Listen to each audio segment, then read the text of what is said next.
Bonjour, je m'appelle Jean-Pierre Bauzet, je suis chef jardinier à l'école du Breuil. Alors l'école du Breuil, c'est l'école de la ville de Paris qui enseigne les arts et techniques du paysage. Dans cette nouvelle vidéo, je vais vous donner quelques conseils et astuces pour bichonner vos plantes d'intérieur.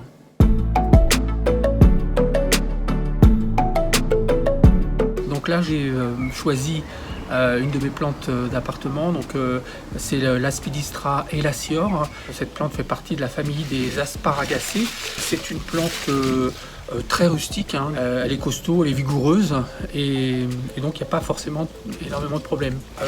Par contre, elle a des feuilles très larges qui attirent pas mal la poussière. Et donc pour garder une bonne photosynthèse, on nettoiera les feuilles, mais on va commencer déjà par couper quelques feuilles abîmées et la nettoyer. Avant d'utiliser un outil, on va le désinfecter. Voilà, on va le nettoyer, soit avec du vinaigre d'alcool, ou soit de l'alcool à brûler. Avec un petit chiffon, on va nettoyer la lame à chaque fois qu'on change de plante, pour éviter la propagation des maladies.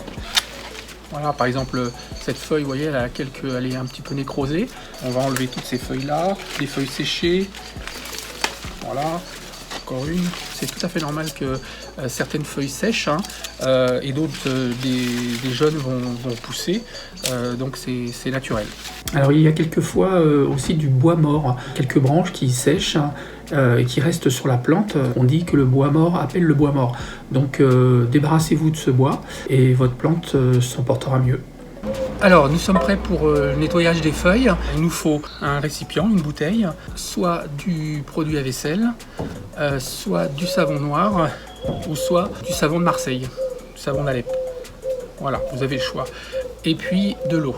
Alors pourquoi la bouteille? Ça va nous permettre de bien mélanger le produit et l'eau. Donc là je vais privilégier le naturel, donc je vais mettre voilà, ça dépend la quantité de végétaux que vous avez à nettoyer, mais sinon il faut vraiment mettre l'équivalent d'une cuillère à café dans votre bouteille. Donc ce produit va permettre de bien s'étaler sur la feuille.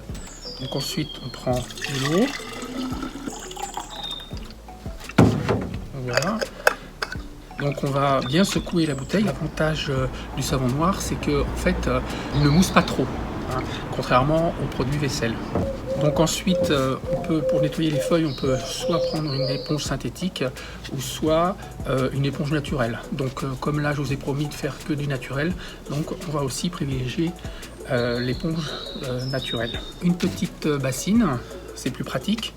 Et puis en fait, voilà, on va mettre la quantité qu'on a besoin. Alors surtout, voilà, quand on utilise un flacon comme ça, on met ensuite après ce qu'il y a dedans, parce que les enfants, ils peuvent risquer de boire, ou alors carrément on le jette, mais on laisse pas un produit dans une bouteille comme ça. Donc notre petite bassine, voilà. Alors pour nettoyer les feuilles, en fait c'est simple, pour éviter de la blesser, on va poser sa main gauche dessous, voilà.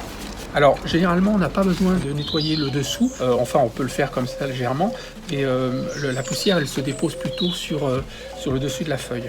Voilà, alors donc il faut être patient, on va prendre chaque feuille les unes après les autres comme ça. Voilà, et de temps en temps on rince.